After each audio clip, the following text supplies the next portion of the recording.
Provérbios capítulo 23, versículo de número 26.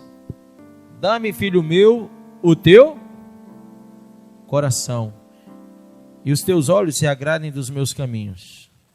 Pois cova profunda é a prostituta, poço estreito a alheia.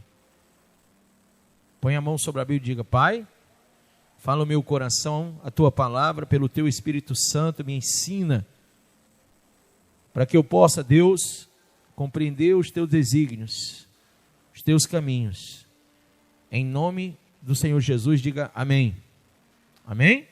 Simbolicamente, você vai enxergar de forma simbólica, porque o Antigo Testamento, ele, como eu sempre ensino aqui, é sombra das coisas que viriam. Isso aqui é uma doutrina forte para nós, igreja. Às vezes a gente pensa que todo ponto doutrinário vai estar somente no Novo Testamento, mas nós podemos pensar pontos doutrinários no Antigo Testamento também. Porém, esses pontos doutrinários do Antigo Testamento nada mais eram ou nada mais são do que sombra das coisas que viriam. Então, no Novo Testamento, isso é falado com mais profundidade. No Novo Testamento, os apóstolos, o Senhor Jesus e os apóstolos tiveram mais objetividade em ensinar esses conceitos. Mas esses conceitos já eram ensinados ao povo do Antigo Testamento. É tanto que a gente não pode chamar o povo do Antigo Testamento de um povo leigo ou alheio à sã doutrina. Porque havia uma doutrina, havia um regimento espiritual. A lei levítica era um regimento espiritual para a igreja do Antigo Testamento. Então haviam várias doutrinas que lhes foram trazidas, que nós chamamos de mandamentos no Antigo Testamento. No Novo Testamento nós chamamos de doutrina, né? Doutrinar. Mas no Antigo era mandamento, era ordenança. Mas de um jeito ou de outro, isso tudo tem a ver com o nosso comportamento espiritual, isso tudo tem a ver com o nosso, digamos assim, com a nossa vida em relação a Deus. Quando ele diz: filho, dá-me o teu coração, ele está dizendo o corpo, a vida como um todo. Porque o nosso coração deve pertencer e descansar no Senhor. Quem crê assim? O nosso coração deve pertencer e descansar no Senhor. E haviam muitas pessoas que não tinham ainda aprendido a pertencer a Deus. A gente às vezes aprende a pertencer a uma igreja, uma religião, mas a Deus nunca. Porque pertencer a Deus é algo que tem que vir de dentro para fora. Nós somos um espírito que tem uma alma, que tem um corpo. Nós não somos um corpo dotado de alma e espírito. A filosofia fala que nós temos um corpo dotado de alma e espírito. Mas nós somos o contrário. Nós somos um espírito que tem uma alma, que tem um corpo. O nosso ser eterno é o espírito. A nossa alma é passageiro. O nosso corpo muito mais ainda. Então, quando a gente começa a imaginar esses conceitos, nós temos que entender que quando ele fala coração, ele não está falando de outra coisa senão a nossa vida eterna deve pertencer a Deus. A nossa vida eterna deve ser descansar no Senhor. Amém ou não? Então, quando o meu coração pertence a Deus, ele está dizendo que o meu racional, a razão de viver, pertence a Deus. O espírito é razão, diga: o espírito é razão. A alma é entendimento. E o corpo para nada serve, a Bíblia diz. Então, a razão que vem do espírito deve falar a nossa alma e não o contrário. A minha alma não pode dirimir a minha vida espiritual, mas é o meu espírito, é a razão que vem do meu espírito que tem que atingir a minha alma. Porém, sem o Espírito de Deus na nossa vida, nós não conseguimos ter esse gerenciamento. Esse autogerenciamento ou domínio próprio, como você queira chamar, vem do Espírito Santo, é um dos dons do Espírito. E só tem na nossa vida esse domínio próprio, esse autogerenciamento, aquele cujo Espírito se une ao Espírito de Deus. Quando o seu Espírito está unido ao Espírito de Deus, há uma ministração de Deus que vai trabalhando camada em camada, ou seja, do Espírito na razão, trabalha na razão, para o campo da emoção, que é a alma, para o campo do entendimento. Então, quando essa razão vem para o campo do entendimento, no campo do entendimento você começa a perceber coisas que são necessárias para que a tua vida seja de Deus. E aí nós chamamos essas coisas de ordenanças, mandamentos, doutrinas. São coisas que eu naturalmente não quero me colocar à disposição. Naturalmente eu não quero servir essas coisas, eu não quero praticar essas coisas. O próprio apóstolo Paulo, ele fala no campo da submissão, dizendo: aquilo que eu quero eu não faço, e o que eu faço eu não quero. Porque são coisas que exigem de nós renúncia. São coisas que exigem de nós realmente um projeto de vida diferente. Nós começamos a nos destacar, começamos a priorizar coisas, começamos a deixar coisas para trás e a priorizar coisas para frente, coisas que são eternas, que têm significado eterno, e não mais essas coisas que são efêmeras. E aí, irmãos, nós temos que ter os olhos em Jesus. Diga: os olhos em Jesus. Abra Isaías 45, verso 22. Olha o que diz: olhai para a minha pessoa e sede o quê? Salvos vós, todos os limites da terra, porquanto eu sou Deus e não há outro. Amém? Então, para onde tem que estar voltados os nossos olhos? Para a vida do vizinho? Para a vida do parente? Para a vida do irmão em Cristo? Não. Ele disse: olhai para mim. Olhai para mim e sede salvos. Olhai para a minha pessoa e seja salvo. Todos os limites da terra, olhai para a minha pessoa. Da onde você estiver no planeta Terra, você tem que olhar para a pessoa de Cristo, amém? Isso é uma profecia de Isaías em relação à pessoa de Cristo. A cruz, ela é central. Ela foi cravada lá no Gólgota, mas aquele lugar chamado Monte da Caveira, ou Gólgota, ele centraliza a salvação do mundo inteiro. Quem lembra daquela Neustã? Quem lembra da Neustã? Alguém lembra? Pastor, quem é Neustã? Alguém lembra na Bíblia, Neustã? Não? Então vamos lembrar. Aquela cobra que no deserto foi feita a imagem de uma cobra, para que o povo que estava morrendo, picado de cobra, olhasse e fosse curado. Quem lembra agora? Lembraram? Então o nome era Neustã. Aquela cobra, naquele momento, aquela imagem daquela cobra, o significado dela é o mesmo significado da cruz de Cristo. Lugar de salvação. Todo aquele que olhasse para ela seria curado do veneno da cobra, ou das cobras que estavam picando eles no deserto. Eles estavam no deserto sendo picados por cobras e tinham que olhar para a imagem de uma cobra para ser curado do veneno. Quando a gente olha e percebe que a cruz de Cristo centraliza o mundo inteiro, e que o mundo inteiro, da onde estiver, das extremidades do mundo inteiro, o povo deve olhar para a pessoa de Cristo, é para que o veneno da serpente, que você encontra lá no Gênesis, chamado diabo, quem lembra disso? Que tentou Adão e Eva. Aquele veneno significa o quê, pastor? No texto de Adão e Eva, você não vai ver que a serpente picou a Eva, que a serpente picou Adão. Você vê isso no texto? Não. Pastor, então por que uma serpente se aproxima de alguém? Não é para picar? Claro que é. Uma serpente, ela tem, digamos assim, ela naturalmente, ela só se aproxima de uma pessoa como presa. E ela quer picar a pessoa.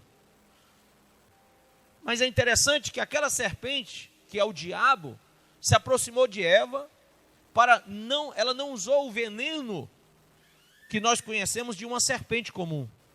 Embora naquele momento, eu acredito piamente que o que se manifestou ali foi um animal chamado serpente, só que o diabo estava ali, naquele animal. Aí você imagina uma coisa, preste bem atenção. O que houve entre a serpente e Eva foi um diálogo, sim ou não? O que houve entre a serpente e Eva foi um diálogo. E se você vê, enquanto eles dialogavam, enquanto Eva ouvia a voz do diabo, ela foi iludida a cair. Ela foi iludida a desobedecer a Deus.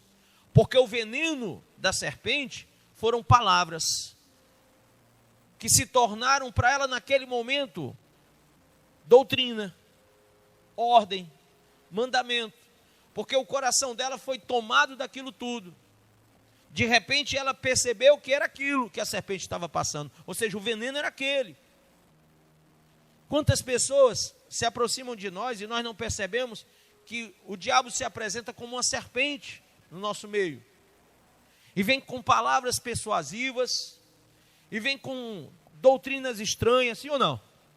A igreja, o evangelho não é mais o evangelho de antes, por quê? Porque há uma outra doutrina trabalhando hoje, há uma outra palavra, há um outro tipo de pregação, há outra semeadura. Não existe mais o que eu aprendi, o que o verdadeiro evangelho ensina, porque hoje a cruz não está centralizada para o mundo todo ver. Hoje existem muitas pessoas que se dizem ser Cristo. E o que quer dizer Cristo? Ungido. Então não toque nesse, não toque naquele, não fale aquilo para aquele outro, porque ele é ungido, ele é ungido, ele é Cristo, ele é Cristo, ele é Cristo, é Cristo, é Cristo. Hoje muitos pastores dizem ser Cristo. E a Bíblia diz que haveriam muitos anti-Cristo, ou seja, contra ungidos. Eu fico vendo essa batalha espiritual denominacionalista e eu vejo os anticristos se degladiando. Irmãos, Cristo, ungido, prometido, é só Jesus. E é para Ele que o mundo todo tem que olhar, e a nossa pregação tem que ser cristocêntrica, não egocêntrica, não altruísta, não pastorcêntrica, ou bispocêntrica, ou apostolocêntrica. Estou usando palavras que eu nem sei se existe mais. Acho que tem. Mas por que que os homens se tornaram centro de coisas que eles nunca deveriam ter tomado o centro? Por que que os homens estão sentados no trono que é o trono de Cristo? A doutrina muda, a palavra muda, porque os homens estão mudando. Pedro já tinha avisado sobre Paulo a seguinte coisa: um dia eles tiveram um perrengue, e Paulo repreendeu Pedro, porque Pedro estava desobedecendo Jesus, a orientação de Cristo. Pedro estava lá pensando que estava cheio de razão, pregando só para quem ele queria. Aí a Bíblia diz que Paulo repreende Pedro duramente, quanto à forma de falar e doutrinar, porque ele estava ensinando coisas que o Senhor não tinha projetado aquilo para a igreja. O evangelho é para todos. Eu vim para os meus, mas os meus não me receberam, mas a todos que me receberam, deles o poder de serem filhos de Deus. Então o evangelho é para todos. É para rico, é para pobre, é para negro, é para branco, é para amarelo, para azul. É para todo mundo. É para a prostituta que está no meio da rua, é para o drogado, é também para aquele evangélico que pensa que está salvo, e para o católico que pensa que não é salvo, ou melhor, que o evangélico condena a ponta dizendo que ele não está salvo porque ele adora imagem. Mas é para ele também, é para o homossexual, é para a lésbica. A pregação da salvação é para todos. Ninguém aqui é melhor do que o outro. E o Senhor chamou todos para a salvação. Quem crê? Homens, a Bíblia diz que não há entre os homens nenhum nome dado pelo qual devamos ser salvos. Somente Jesus. Amém ou não? Então os nossos ouvidos têm que estar atentos para ouvir a palavra de Deus. Quem crê assim? João 10, abre aí. Mas vós não credes porque não sois das minhas ovelhas, como já vos afirmei. As minhas ovelhas ouvem a minha voz. Eu as conheço e elas me seguem. Eu lhes dou a vida eterna. Quem quer a vida eterna? E elas nunca perecerão, tampouco ninguém as poderá arrancar da minha mão. Se você é ovelha, ninguém vai arrancar você da mão do Senhor Jesus. Ninguém vai arrancar você da casa de Deus. Ninguém vai tirar você da presença do Senhor, porque você conhece a voz do pastor, você conhece a voz, você sabe e você crê. Se você não crê, é porque você não é ovelha. Mas se você é, a Bíblia diz que ninguém vai te arrancar da mão dele. E ao contrário, em vez de você ir para fora, você vem para dentro, você segue. Você segue. É natural da ovelha que conhece o seu pastor. Amém? Ele diz: meu Pai que as deu a mim. Quem crê que você é uma ovelha? Que você foi dado a Jesus pelo próprio Pai. É interessante isso, né? Quando o pai dá para o filho, a gente vira o quê? Uma herança. Foi Deus que me deu para Jesus. Jesus foi para a cruz do Calvário, aí Deus foi lá e disse: pronto, essas ovelhas são tuas. Era próprio naquela época que os pais deixassem o seu legado, a sua herança, seus animais, suas terras. E Jesus, ele é herdeiro. Ele herdou as ovelhas do pai. Não é que o pai morreu, é que o pai deu a ele, quando ele morreu e ressuscitou. E o detalhe, sabe o que é? É que nós somos co-herdeiros de Cristo. Somos co-herdeiros. Por causa dele, nós somos co-herdeiros. Nós também temos a herança que vem dele. Somos coparticipantes dessa herança. Mas a Bíblia diz que os nossos ouvidos, eles têm que estar atentos como de uma ovelha. E o nosso rosto deve refletir, não é o mundo, é a glória. Quem crê? Eu nunca vou me esquecer do que aconteceu lá em Êxodo 34. Veja aí. Um dos textos mais lindos que eu já vi na Bíblia, em relação à vida de Moisés. Achei muito lindo o que Deus fez ali. Diz assim: quando Moisés desceu do monte Sinai, com as 2 tábuas da aliança nas mãos, não fazia ideia de que seu rosto fulgurava pelo fato de ter falado com Deus. No entanto, quando Arão e todos os israelitas observaram o rosto de Moisés, porque ele tinha falado com quem? Com Deus. Quem veio falar com Deus? Quem tem falado com Deus ultimamente? Quem falou com Deus hoje? Quem está falando com Deus agora em espírito? Quem tem adorado a Deus em espírito e em verdade? A Bíblia diz que porque ele falou com Deus, o seu rosto fulgurava pelo fato de ter falado com Deus. No entanto, quando Arão e todos os israelitas observaram que o rosto de Moisés brilhava de forma tão resplandecente, tiveram pavor de chegar perto dele. Tinham medo de ver tanta glória no rosto de um homem só. Aí eu fico pensando assim: meu Deus, tantas pessoas se aproximam do Senhor, dizem que falam contigo, mas a gente não vê a tua glória estampada no rosto. Quando às vezes você olha, você vê pessoas acanhadas, tristes, sobreexaltadas em alguns momentos, não é verdade? Olhe para o rosto do seu irmão agora, olhe para um para o outro, veja, não é?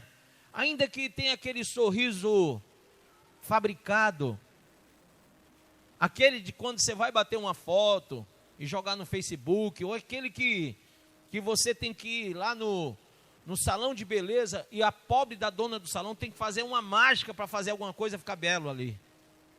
Porque você está tão triste, tão angustiado, tão depressivo, que nem o melhor batom do mundo, né? Toda a pintura que o mundo tiver, nem que você fique igual o palhaço Bozo, você fica alegre. Nem que tente fazer uma plástica, você não consegue. Olha que eu já vi umas velhas aí que faz um negócio, estica para cá, fica um negócio assim, né? É aquele riso do Coringa. A boca que a pessoa não consegue nem fechar mais, fica puxada. É sério, irmão, eu ia casar com uma moça que a mãe dela fez isso. Quando eu cheguei na casa dela, ela tinha saído do hospital e eu não tive como me conter. Quando ela abriu a porta, eu vi ela sorrindo para mim. Eu nunca vi ela sorrindo para mim, a mulher era abusada. Eu disse para minha namorada na época, eu disse: vem cá, por que ela está sorrindo para mim? Ela disse: ela não está sorrindo não, porque a boca está puxada. Eu disse: quer dizer que agora toda vez que eu chegar ela vai estar sorrindo? Ela disse: é só por enquanto que está tudo inchado.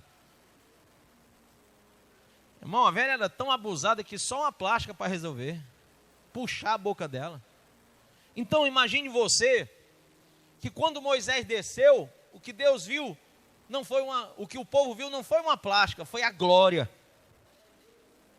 Deus viu a glória na face de Moisés. Como as pessoas têm que olhar para você, amém ou não amém? E ver a glória de Deus, não ver o desânimo, não ver a tristeza, não ver a depressão. Eu sei que está duro, está difícil, viver num Brasil horrível desse aí, que a gente liga a televisão, bilhões e bilhões estão sendo roubados todo dia. Né? Tem dia que eu digo assim, rapaz, acho que eu nem vou trabalhar hoje, porque já roubaram tanto que eu acho que não vai sobrar nada para mim lá para trabalhar, não vai ter nem salário. Você vê o povo entrando nos comércios, não tem dinheiro para gastar, diz, não tem dinheiro para gastar, eu vou abrir o comércio para quê? Não é? Então você já fica desanimado de manhã cedo. Mas aí a gente olha para onde? Para a cruz. A gente centraliza a nossa fé aonde? No Calvário. A gente começa a perceber as coisas que o olho não vê, que o ouvido não ouve, não chegou ao coração de homem nenhum. Deus começa a animar o nosso coração, começa a levantar o nosso ser, para que a gente tire a vida, ou tire os olhos, tire os ouvidos desta terra e comece a olhar para a promessa eterna. Aí você diz, eu vou trabalhar, se der, deu, se não der, não deu, mas eu vou mesmo assim. E aí um dia atrás do outro você vai matando o leão cada dia. E vai vencendo dia a dia, porque o justo viverá de fé em fé. Acorde já manifestando essa fé. Como eu disse aqui, a fé, diga comigo, é o firme fundamento das coisas que eu não vejo e a prova viva daquilo que eu creio. Não é isso? Está lá em 2 Missionário Márcio Monteiro 3:2, é isso não? Onde é que está escrito isso? Hebreus capítulo 11, versículo 1. Agora presta atenção, se a fé é um firme fundamento do que eu não vejo, o inimigo da minha fé é o que eu vejo. Se eu fico olhando para os problemas tiram a minha fé. Se eu fico olhando para a vida do vizinho que está triste, eu começo a ficar depressivo do mesmo jeito. Por que eu não gosto de ir para enterro? Porque só tem gente triste. Jesus chegou no enterro de Lázaro, não foi? 4 dias que o homem estava enterrado, mas estava todo mundo chorando. Ficou todo mundo ali, se o senhor tivesse chegado aqui antes, se eu tivesse chegado aqui antes, se eu tivesse chegado aqui antes, todo mundo chorando. Ele disse, espera aí, presta atenção numa coisa que eu tenho para dizer para vocês. Quem crê em mim, ainda que esteja morto, viverá. Amém? Ele chegou na casa de Jairo, todo mundo chorando. A menina está morta. Não, ela só está dormindo. Vou já acordar ela. Quem está entendendo isso? A gente não percebe que Deus ele tem que estar centralizado na nossa vida para que a gente não vá pelas circunstâncias, pelas situações, pelas notícias ruins, que a gente caminhe com fé. Amém? Os nossos olhos, nossos ouvidos, o que mais? Para terminar. Não vou falar muito hoje não. O que mais? As nossas mãos devem trabalhar para fazer o bem. Quem crê? A nossa língua deve testificar o bem, não o mal. Amém? Os nossos pés devem estar prontos para seguir o Senhor. Quem crê? Isaías 52, versículo 7 diz assim, Verso 6. Portanto, o meu povo conhecerá o quê? O que é que o povo vai conhecer? Isso, o meu nome. Naquele grande dia saberá que sou eu que profetizei a vós. Sim, verdadeiramente sou eu que falo. Como são maravilhosos sobre as colinas os pés do mensageiro que anuncia as boas novas. Como são maravilhosos os pés do mensageiro que sobre as colinas anuncia boas novas, que comunica a todos a paz, que traz boas notícias, que proclama o quê? A salvação, que declara a Sião, o teu Deus reina. Escuta, eis a voz das tuas sentinelas, ei-las que levantam a voz juntas, lançam gritos de alegria, porque com os seus próprios olhos veem a Yahvé que torna Sião. Quem vai ver com os seus próprios olhos o Senhor voltando à glória, amém? Quem vai ver isso? O dia do arrebatamento está chegando, quem crê? E você vai ver ele voltando para a glória. Você vai voltar para a glória junto com ele se você crer. Ele vem só buscar os seus.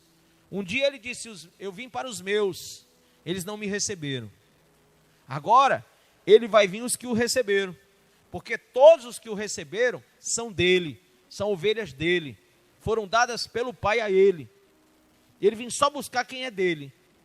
Os mortos ressuscitarão primeiro e receberão o corpo de glória, e os vivos depois subirão para a glória junto. Então ele está vindo só buscar o que é dele. Pastor, ele está vindo buscar esse prédio aqui? Não, não está. Ele não vem pegar esse prédio. Ele está vindo buscar essas poltronas? Também não. Ele está vindo buscar o meu carro? Também não. Ele está vindo buscar a minha casa? Não. O que ele está vindo buscar? Ele está vindo buscar a casa dele, o templo dele, o tabernáculo dele, que sois vós em Cristo Jesus. Amém? Você é casa, tabernáculo e templo do Senhor. Ele não vem buscar o templo de Salomão que o homem construiu lá em São Paulo, ou que estão querendo construir lá em Jerusalém. Ele não vem buscar isso. Ele não habita mais em templos feitos por mãos humanas. Agora, você e eu somos casa de Deus. Ele vem buscar a casa dele. Ele vem buscar aquilo que ele tomou posse como dele, na cruz do Calvário. Amém? Ele disse: quem vem a mim, de maneira nenhuma lançarei fora. Ninguém tira da minha mão aquele que vem a mim. Ninguém arranca de mim. Se você é de Deus, ninguém. Nem a morte, nem a vida, nem a espada, nem a fome, nem a nudez, nem principado, nem potestade. Ah, foi o diabo, não foi. Ah, foi a macumba, não foi. Foi o não sei o que, não foi. A gente tem que parar de dar crédito ao diabo, dizer que o diabo é isso, é aquilo outro. O diabo não tem poder para tirar alguém da casa de Deus. O diabo não tem autoridade de poder sobre a igreja do Senhor. Ele nos deu autoridade para pisar na cabeça da serpente e do escorpião. E as portas do inferno não prevalecem contra a igreja do Senhor. Então nós não temos que dar essa credibilidade ao diabo, nem fazer culto a Satanás. Muita gente está cultuando o diabo dentro das igrejas. Tudo é o diabo, tudo é o diabo, tudo é o diabo isso, o diabo aquilo. Irmão, começa a falar. Realmente quem é o pior inimigo da sua fé não é o diabo. O pior inimigo da sua fé é o seu próprio eu. É quando você olha e ambiciona, é quando você olha e deseja, é quando você olha e sente vontade de se afastar das coisas de Deus por causa daquilo que você quer no teu coração. E eu queria lembrar você o que Deus falou a Caim. Caim, se hoje você não me agradou, amanhã você pode me trazer uma oferta boa e me agradar, uma que me agrade. Mas se você não fizer isso, o diabo jaz à porta, o pecado está na porta do teu coração. Mas sobre ele tu deve o quê? Dominar. Então, por que o Espírito Santo está na minha vida, está na sua vida? Para que você domine sobre o diabo, sobre o inferno, sobre o pecado e sobre o mal. Para que você tenha a razão necessária no teu espírito para controlar a tua alma e o teu corpo ser submisso a isso. Amém? Não fica ouvindo essa balela, dizendo, não, isso é biológico, é desejo da carne. Não tem isso, irmão.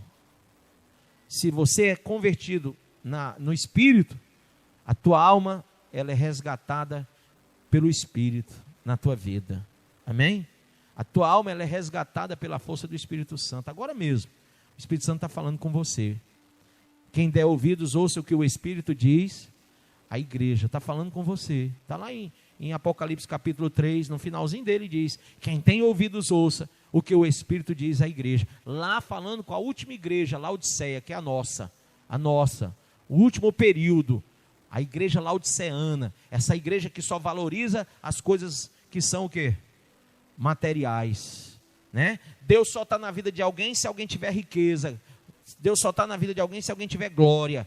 Glória humana, reconhecimento humano, sabe? A maior igreja, a mais numerosa é a melhor. Por quê? Porque lá tem tudo. Lá tem conjuntos, lá tem corais, lá tem cantores, lá tem show, lá tem isso, lá tem gente rica, lá tem não sei o quê. Mas a Bíblia fala o contrário, que Esmirna, a mais pobre de todas, era a mais rica. A igreja que tinha menos gente, a igreja que tinha menos dinheiro, a igreja que tinha menos tudo, era a mais rica de todas, porque ela tinha guardado a sã doutrina. Amém ou não amém? Talvez você queira ser um crente laodiceano, Mas eu sugiro que você comece a mudar de pensamento. Que você possa ser um crente bereano. Eu, por exemplo, sou um crente bereano. E o que quer dizer isso, pastor? É que eu consulto a palavra de Deus sempre. Eu não consulto o coração dos homens, que é enganoso. Eu consulto sempre a palavra de Deus pelo Espírito Santo. Nós temos que ser bereanos nessas últimas horas, porque tem muito falso ensinamento. Nós temos que ser estudiosos, convictos, realmente pessoas que estão sendo convencidas pelo Espírito Santo de Deus. Sabe, outro dia me chamaram para fazer um curso de coach. Coach para pastores. Coach gospel. Eu fiquei pensando, eu gosto de pensar, né? Penso, logo existo, né? Disse, né? Descartes falou isso, foi? Foi, não foi? Penso, logo existo. Eu fiquei assim, sabe? Às vezes eu fico mordendo o óculos, pensando. Me chamaram para um curso de coach gospel, para ser pastor coach. Pastor coach, rapaz, deve ser luxuoso esse negócio de pastor coach, né? Aí quando você é coach, as pessoas começam a lhe chamar para ir para fazer palestra em todo canto, porque você é coach, né? Aí você começa a ganhar muito dinheiro por ser coach. Eu fiquei pensando, disse, não dá para mim não, já não foi desses 25 anos, os próximos 25 eu quero ir para o céu. Não quis até agora, porque eu vou querer agora daqui para frente? Já estou velho mesmo, deixa para lá. Aí fiquei imaginando o que a Bíblia diz. A Bíblia diz que quem nos convence do pecado, juízo e justiça é o Espírito Santo.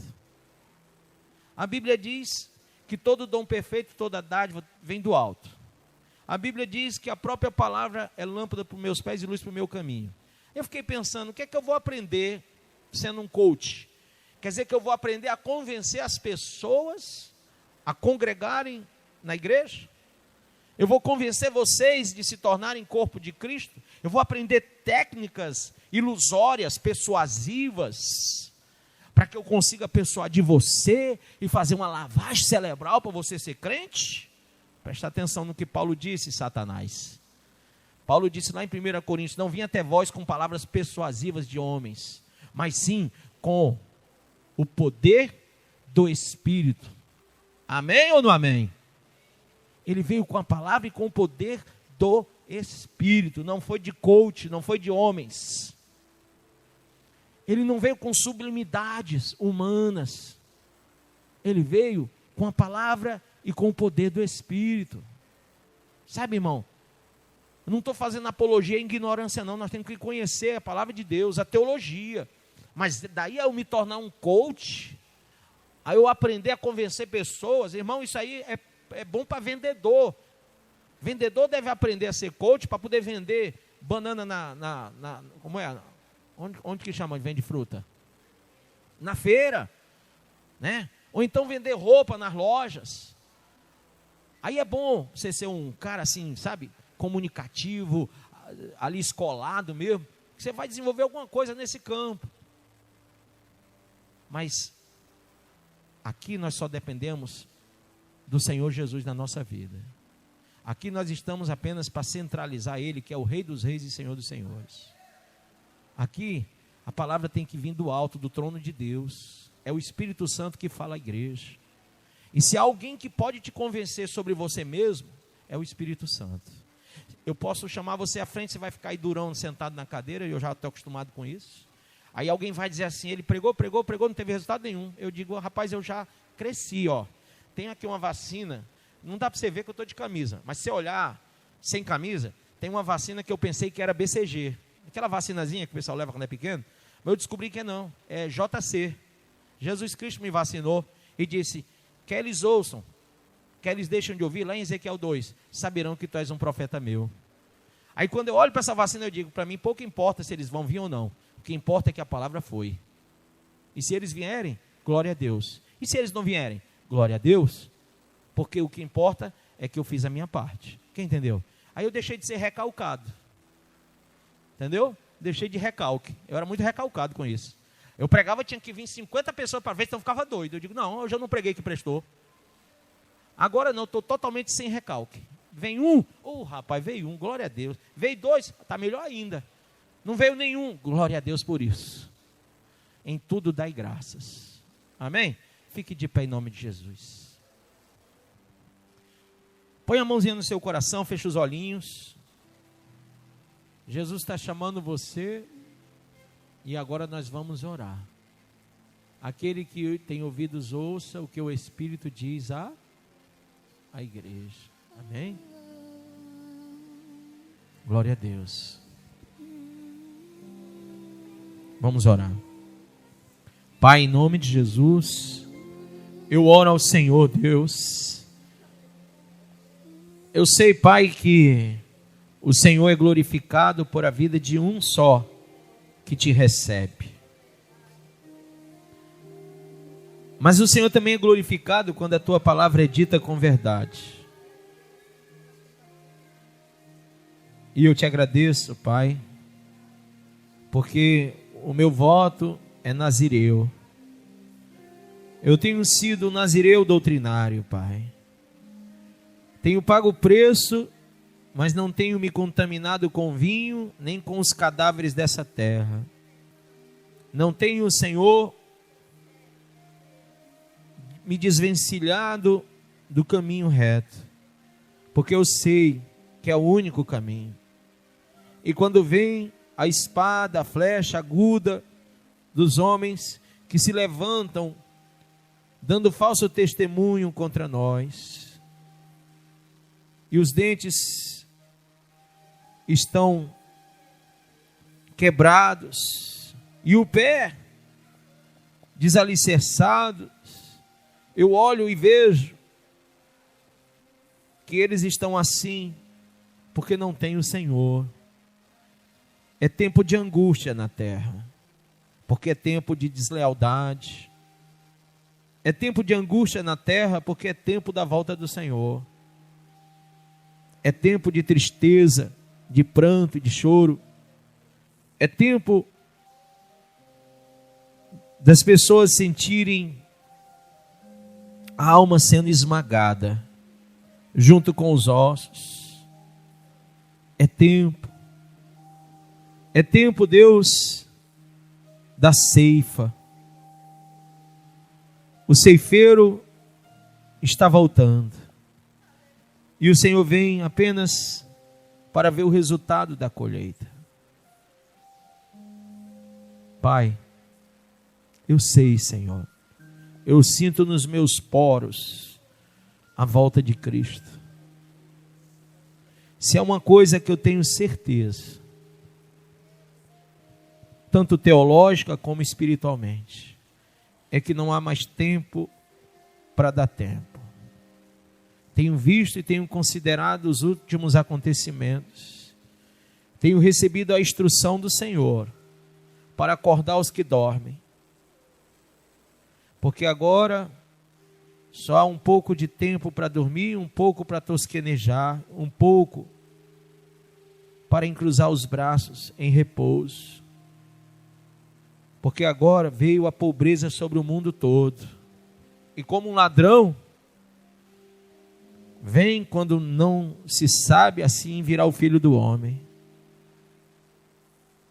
E aquele que não estiver, Senhor, preparado, aquele cujo coração não pertencer ao Senhor e os olhos não estiverem fitados em Jesus, aqueles que estiverem olhando para os prazeres do mundo, aqueles que estiverem envolvidos com coisas, apenas ilusões religiosas, aqueles cujos ouvidos estão antenados naquilo que lhes agrada, aqueles cujo rosto reflete não tua glória, mas sim a alegria passageira e uma alegria tão, eu posso chamar de uma forma distorcida, porque essa alegria que o mundo traz.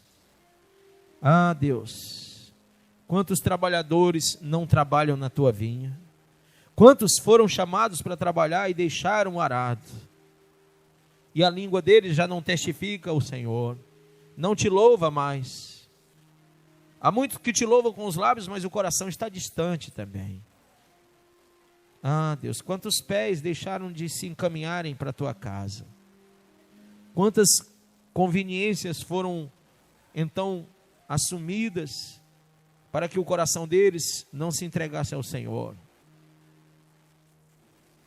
Meu Deus, agora já não há mais tempo. Acabou o tempo da raça humana. Acabou o tempo.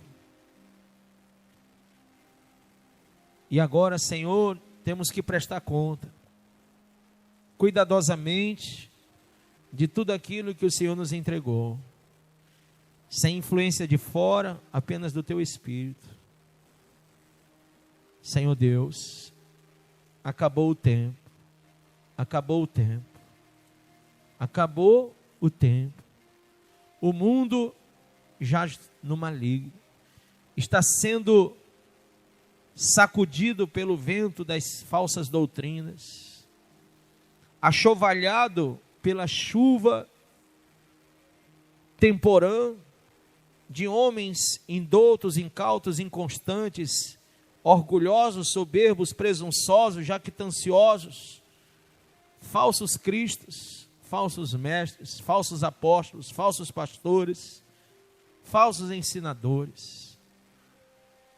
E a semente que é a tua palavra, que deveria ser semeada a tempo de salvar vidas, de dar crescimento a vidas, de fazê-las frutificar, para que no dia da colheita o Senhor pudesse encontrar aquilo que quer encontrar.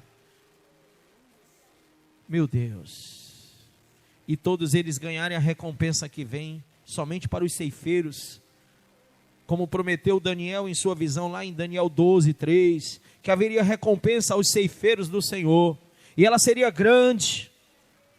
Mas quantos, Senhor, ceifeiros estão parados, sem entender que o juízo vem sobre todo pecador,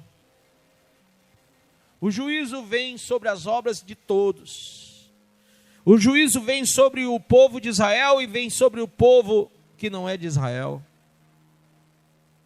porque o Senhor disse: pregai o evangelho em Jerusalém, Judeia, Samaria e os confins da terra. O juízo de Deus vem sobre todas as nações, e o último, o juízo de Deus será sobre todos, vivos e mortos, e perante o trono do Senhor, segundo Apocalipse 20:11-15, será perante o trono branco, e todos cujos nomes não estão escritos no livro da vida serão lançados para dentro do lago de fogo. E é por isso, Pai, que agora eu falo que o tempo acabou. Já não há mais tempo. Já não há mais tempo. Nós estamos aqui na tua casa, um lugar que é protegido pelo Senhor, um lugar que está sendo bem irrigado, um lugar que é muito frutífero, uma terra que mana leite e mel, um lugar onde o fruto é para ser a 100 por 1. Esse lugar tem o aroma do Senhor, um aroma precioso. É um lugar onde muitos frutos são produzidos para a tua glória. É um lugar que tem sido visitado pelo Senhor constantemente. Mas hoje, eu te peço, Pai, que o Senhor receba essas pessoas que vieram aqui na frente. E como o Senhor disse, aquele que vem a mim jamais, ou de maneira nenhuma, o lançarei fora. Então, Pai, que eles possam ser convencidos pelo Teu Espírito, porque das muitas palavras se enche a boca do tolo, e seria tolice minha pensar que as muitas palavras poderiam persuadir essa pessoa a um real convertimento. Mas agora é o Teu Espírito que os conduz para o céu. É o Senhor que diz quem você é e por que você está aqui. É Ele que está dizendo que você não pode construir o seu próprio caminho, porque seu próprio caminho termina em morte. Lá em Provérbios 16:25 diz que há um caminho que parece direito ao homem, mas ao final são caminhos de morte. Em Efésios 2, 8 e 9 diz que nós somos salvos pela graça, mediante a nossa fé. Em Romanos 3, 23 diz que todos pecaram e carecem de Deus. Deus diz que você precisa fazer meia volta. Lá em Atos 3,19 diz: arrependei-vos, pois, e convertei-vos para serem cancelados os vossos pecados. Só há um jeito do teu pecado ser cancelado: se você se arrepender e se converter. Aí vai ser cancelado todos os teus pecados. Deus está dizendo para você: eu sou o caminho, a verdade e a vida. João 14,6. Deus diz que você precisa entregar a direção da sua vida a Jesus, fazer dele o centro, porque ele te deu poder para ser chamado filho dele. Ele tem um destino certo para você. Desde antes da fundação do mundo, ele predestinou aqueles que creem nele a irem para o céu. Porque Deus já sabia de tudo, tudo mesmo. E ele já preparou tudo para que a gente possa escolher realmente o caminho da eternidade celestial. Até que ponto tudo que você se tornou é apenas o resultado ou o reflexo das pessoas que envolvem você? Às vezes você diz: olha, eu sou isto ou aquilo, mas na verdade você nem é isto nem aquilo outro. A Bíblia diz: miserável homem que sou. A gente pensa que é tanta coisa e a gente não é nada. A gente precisa de Deus para ser alguma coisa, não é? E aí a gente fica pensando, eu posso pensar muito, porque 41 anos de evangelho dá para a gente pensar um bocado. Sabe, irmão? E quando eu penso nesses 41 anos de evangelho, eu fico pensando que não há religião nenhuma que leve a gente para Deus. Porque o que nos distancia de Deus somos nós mesmos. O nosso modo operandi de ouvir a palavra de Deus e de agir segundo o nosso próprio coração e não segundo a vontade de Deus. Você pode se encher de religião, você pode passar por 50 mil igrejas, desde aquela mais pentecostal àquela mais tradicional. Você pode conhecer o mundo todo, pode ganhar ele todinho para você, se o teu coração assim o quiser. Salomão teve todas as mulheres que quis, e até aquelas que ele não quis. Salomão teve mais dinheiro do que qualquer um homem possa pensar em juntar. A Bíblia diz que não houve nenhum homem mais rico que ele, nem antes e nem depois haveria. Então nós podemos ver que esses grandes homens de hoje, os mais ricos que saem na revista Forbes, nenhum deles chegaram sequer à unha do pé de Salomão em termos de riqueza. Mas se você ler Cantares de Salomão, você vai ver ele dizendo: as muitas águas não poderiam apagar este amor, nem os rios afogá-lo. Aquele homem se rende, percebendo que o que importava mesmo não era o abraço e o aconchego das mulheres, as quais ele chegou a ter mais de 1000 mulheres. Não adiantava ele ter toda a riqueza, ele olhava para as paredes de ouro da sua casa, mas também aquilo não lhe satisfez. Ele começa a perceber que tudo vinha do Senhor, que o que verdadeiramente podia mudar ele era a presença de Deus. Ele teria que se voltar para o Senhor, porque tudo aquilo iludiu o coração dele e fez ele esquecer do que ele pediu a Deus um dia: conhecimento e sabedoria. Com tanto conhecimento e sabedoria que ele tinha de Deus, ele se afastou do Senhor em ver mulheres, em ver riqueza, em ver tudo aquilo. Ele podia beber o melhor vinho, mas não era o sangue de Jesus. Então agora, irmão, eu não sei o que é que o diabo lhe prometeu dar em troca da tua alma, mas eu sei de uma coisa: Que adianta o homem ganhar o mundo e perder a alma. Jesus está recebendo esses irmãos que estão aqui, se reconciliando, se convertendo. Mas Ele também quer receber você, se você quiser. Vá para casa pensando nisso hoje. Talvez questionando, por que eu não tomei essa decisão hoje? Por que eu não tomei? O que vale mais do que a minha alma viver na eternidade? O que vale mais do que servir a Deus? Amém? Põe a mãozinha no seu coração ainda. Quão grande é o meu Deus, eu cantarei. Quão grande é o meu Deus, e todos vão dizer: quão grande é o meu Deus. Erga suas mãos para Deus, declare: quão grande é o meu Deus, eu cantarei, quão grande é o meu Deus, e todos vão dizer: quão grande é o meu Deus, com esplendor de um rei,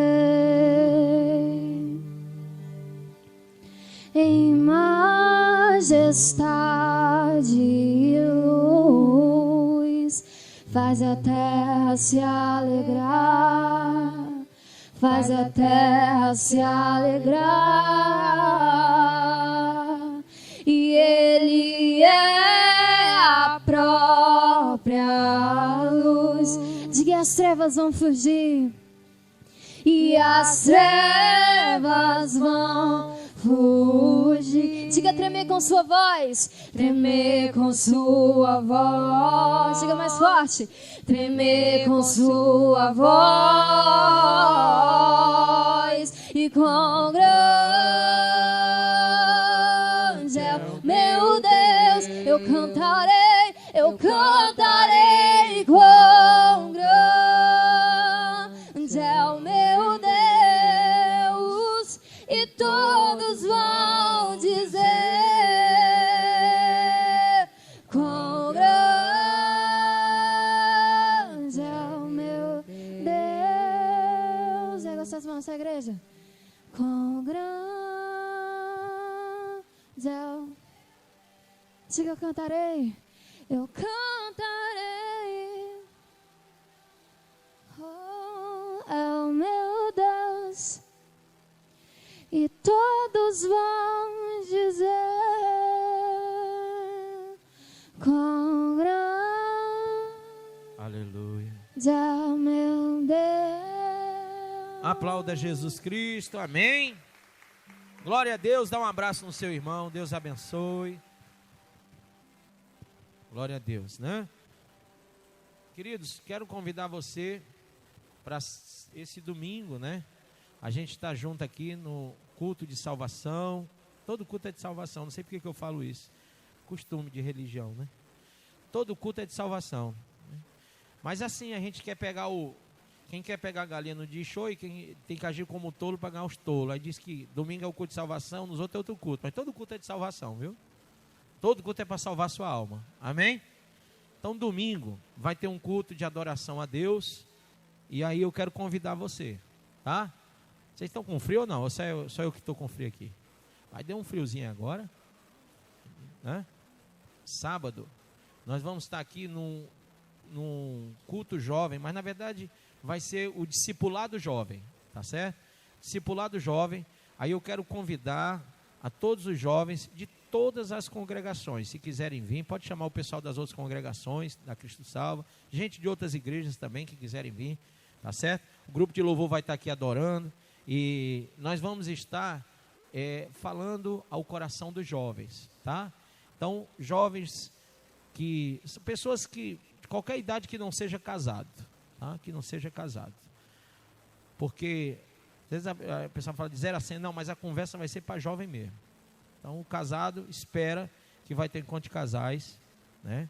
Mas vai ser para jovens amanhã. Então, quero que todos os jovens venham, tragam os irmãos jovens que não estão aqui hoje, para amanhã um discipulado na igreja, tá bom? Amém? Eu vou estar aqui com todos os jovens aqui na igreja, todos os jovens, tá? Então, nós vamos ter aí uns vídeos que eu quero passar, mas vai ter uma conversa muito boa comigo, e vai ter um tira dúvidas também, né? Jovens que tiver dúvida da Bíblia, venham para cá, nós vamos estar conversando, falando sobre muitas coisas, doutrinando, explicando, porque às vezes o jovem não entende, assim, não cai a ficha, né? Como eles dizem. Então, amanhã vai cair a ficha, vai cair um bocado de coisa, né? E você vai ficar bem abençoado. Amém? Gente, eu estou ficando velho. Ontem uma mulher conversou comigo 40 minutos, disse, é a Maria. Eu pensei que era uma senhora que liga para mim sempre, sabe? Pedindo oração. Lá do Henrique Jorge. Eu conversei, foi muito com essa Maria. Maria tal, falei e como é que está seu marido? E não sei mais o quê. E eu pensando na outra mulher, né? Depois de 40 minutos, eu dizendo assim, ela dizendo que estava com problema e tal. Eu disse, irmã, procura teu pastor, irmã. Procura teu pastor, para ele conversar com você, com o seu marido. Aí ela ficou calada. Aí a missionária estava do meu lado, disse, meu filho, será que essa mulher não é da nossa igreja, não? Eu disse, eu não sei. Eu estou achando que é a mesma voz lá da mulher do Henrique Jorge, que é de outra igreja. Aí eu disse, a irmã é da onde? Ela é da Cristo Salva. Eu digo, irmã, então a senhora achou seu pastor, olha aí, ó, coisa boa. Tá vendo? Diga, irmã, me perdoe, eu estava lhe aconselhando com outra situação. Era outra mulher com outro problema. Ela começou a rir no telefone. Maria tem quantas? Quem aqui é Maria? Levanta a mão. Levanta a mão. As Marias aqui. Começa Maria, não sei de quê. Vai lá. 1, 2, 3, 4. Aqui atrás tem? 5. Até tu, Maria. 5. Olha, só aqui tem 5 Maria. Minha mãe também é Maria. 6, né? Aí ligou uma Maria. Diz, é só Maria. Tem que dizer Maria de quê, meu irmão? Senão não vai, né? Amém? Pastor é a Maria. Pronto, lascou. Tanta Maria no mundo. Né? Amém.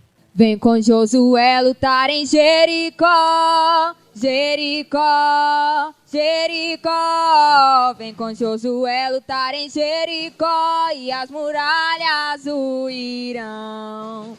Vem com Josué lutar em Jericó, Jericó, Jericó. Vem com Josué lutar em Jericó e as muralhas ruirão.